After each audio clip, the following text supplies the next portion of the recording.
अब दो गोला में आई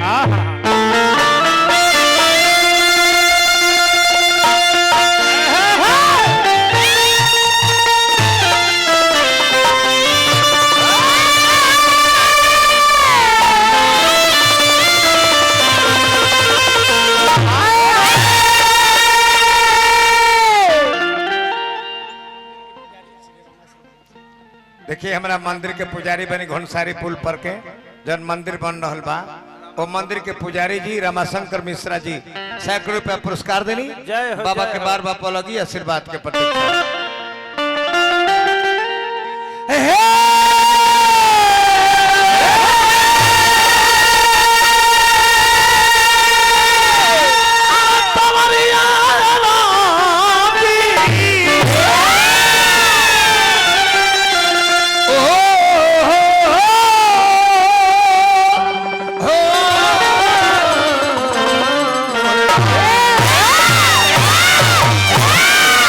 दिया बड़ा फुहर पात्र बोला तारा जनता भाई अब हमने के खाना खाए को नहीं है जाता कहे लगल है जे लड़का खोजे को जाता लोका फिर उन्हें सहनी है जाता उमे के पछरिया गो रहले है कहले है जे लाइन रेवा सब बना के आवते ने बुझाता कि तिल कोहरू है तो हमरा बुझाता कि जब हमने के लाइन बना के चलत रहने जे तो तिल कोहरू रहनी है जा हइलो लाइन बना के खड़ा बा तो कई तारा बहनी के बाराती में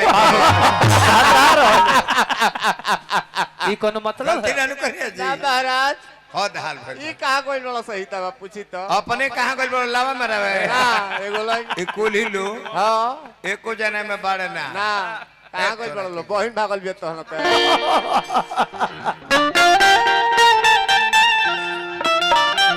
समय समय हां जी अरे गाना बजाना में लोग कहता कि अश्लीलता भरल चल जाता सारा गवैया अश्लील गीत गावत रह लिखवैया अश्लील गीत लिखता रह नु गाना अश्लील बा अनु लिखवैया अश्लील बाड़े हां जी अनु गवैया अश्लील बाड़े ई सारा दोष समय के है हां जी कैसे कहां केहू कहला जे राजा हरिश्चंद्र के कहानी गई है कमलबास कहां केहू कहला जे तने मर्धो जल प्रसंग सुना दे कमलबास हां कहां केहू कहला कि दानी राजा शिवी वाला प्रसंग सुनाई है हां जी केहू कहला ना जी सुमरन मत कर एकर माने का बा इस समय के दोष जैसन समय आवेला वैसन लोगन के मानसिकता बदल चल जाला हां आज तक हम बाजार में बने का है समय के चलते समय के हम पहचान कर ले कि अब है समय आई हां ओकरे अनुसार हम ढल जाइले ना तो ढेर ब्यास तो घर बैठल बा पूछाते जे ब्यास जी प्रोग्राम नहीं हो तो कहते जी का प्रोग्राम कोई राजवा बलमुआ के गीत गवाए लगल अनु ट्रेन स्टेशन पर गए डुमराव 9:30 पर ट्रेन बिया आ तू पहुंचल 40 मिनट पर ट्रेन छूट गई तू कहत रहे गड़िए छूट गई अरे भाई हमारा गर्जन यादव जी सिकड़ी ले आइल बड़ो सऊदीया से पुरस्कार लेके आइल बड़ा बैठ जाए जब जा ओझा धीरज ओझा जी के सीट रखवाले बने आय हाय चलो भगवान तारा के बनौले रहस भाई सऊदीया के दाम ना दुबई के दाम है भाई गर्जन यादव जी हमारा जवही दियरा से ससुरारिये को लोग आइल बका प्रणाम प्रणाम सबके कि नहीं तो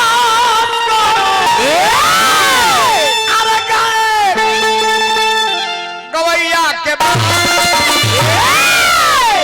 एगो झकझोरा चैनल वाला हमारा से भेटाई रहे एक दिन फोन पर अच्छा कहनी जी आप बहुत अश्लील आप लोग दुगोला लड़ते हैं यहाँ पर लंगड़ तो हम कहें लड़ी ले जा कौन गानावा होता नहीं बताई हो तो बौर का गानावा डाल देले रहे अच्छा हम कहीं पर संगवा जन गले पे उतारा बहनी के पाहुन गले ओके डाले संगवा तू काहे नहीं खडल ले खाली हम के बौर का तनी मनी गले पे तवने तू डल ले अब पर संगवा गले पे तन के तारा हितई में चल गई बा चली गई तो अपन ख्याति प्राप्त कर चाहता रहो बारह की चल बिना ही तो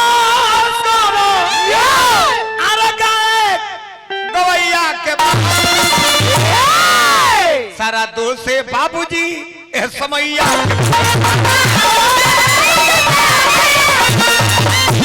बाबूजी समैया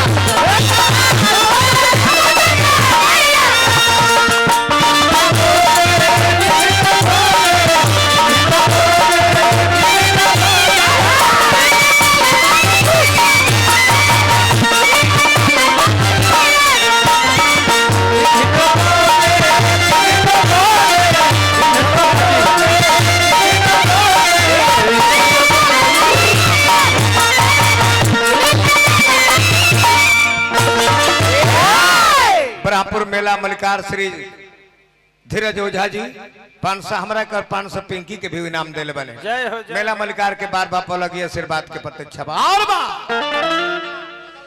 जमाना बदल गल, गाना बदल गल, खाना भी बदल गल बा। बदल बा कि ना? हाँ जी। अरे बदल फेर ल पिंकी खाला घिरलाई हो जा।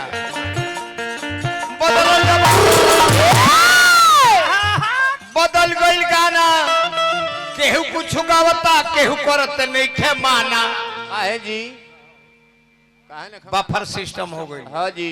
पाती पर बैठा के होत रहे मुखिया जी, मुखिया जी इमरती हो उरिद के लेलित के आई आई छेना हो बलराम बाबा, ले ली पनीर ओरिजिनल गाय के छेना हो, ले ली रह दे रसगुल्ला हो, ना महाराज पटर के सब्जी हो, ना ना रैतो ली। हाँ जी अब केहू पूछा था ना अपने मन पतल उठा लो। उठाव अब यहाँ तक सेंट्रल जेल के कैदी हव हाँ तने बाबा लिटिया में के दी है। ना लाइन में लगवा तो जन वेटर बा कहता कि महाराज लाइन में आइए, लाइए तो तू लाइन में चाहता ढूकी तले पहले से लाइन लागल भी है। हाँ ए है ना कहा 3-4 हल धसुरा तरह तो पछली लाइन में चल जाता। हाँ जमाना बदल गई, खाना बदल गई, गाना बदल गई।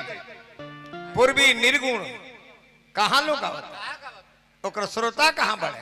हाँ जी भरत शर्मा, विष्णु ओझा, देव कुमार, मुन्ना सिंह, जियालाल ठाकुर, दशरथ तिवारी घरे बैठल बालो। छठियों के घाट पर लोग के प्रोग्राम लिखे हो गलती ना नहीं राउर नाम भाई संतोष यादव जी हमारा क्षेत्र के बानी रहुआ। नियाजीपुर लाल सिंह के डेरा से बीडीसी सदस्य भी बानी। संतोष भाई के हार्दिक अभिनंदन शुभकामना बा। कि नहीं तो गौनैया के बाद दूसरे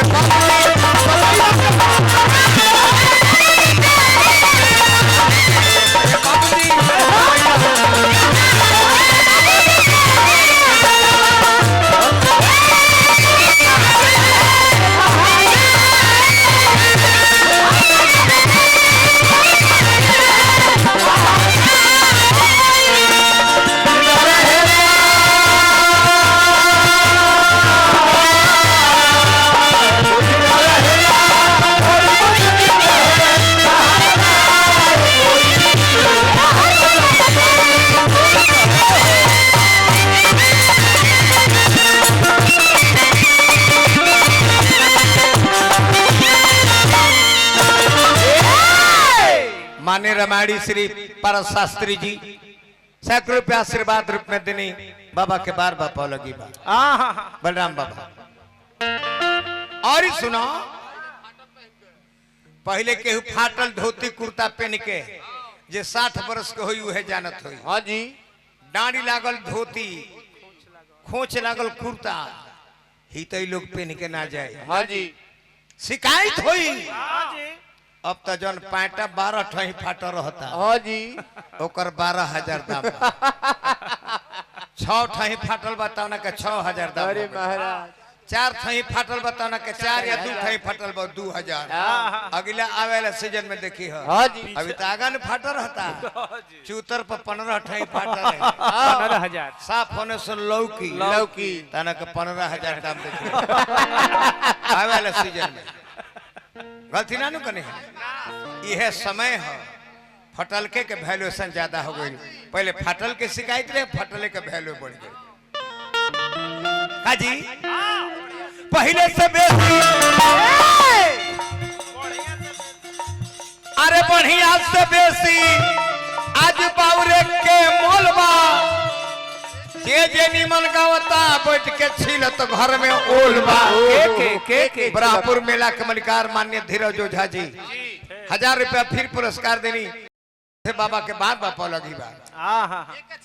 तनी लौकनी ना बाबा को बेले बाबा आई मंडली में कि नहीं तो बैठ के लोग घर में उल छिलता।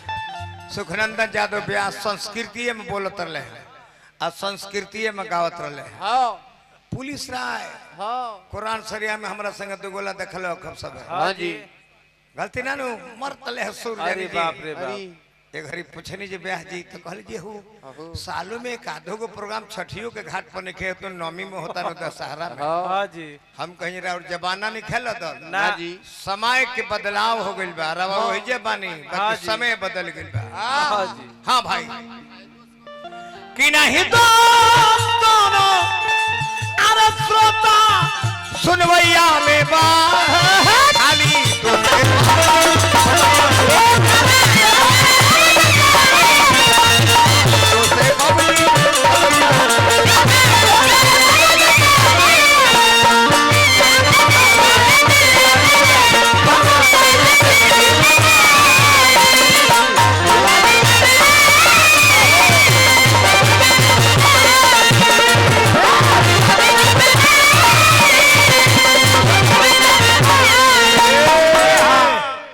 कुर्ती नया किनल है काहे हाँ जी पता नहीं ऐसा कुर्ती कबो न पहनत रहलू एक दर्जनी किनाइल बा ऑनलाइन मंगा और ला संगे गई रहे बारे लाचार यार कुंवर कमल बास हो सोनू संग दिल बात कहता रन खास हो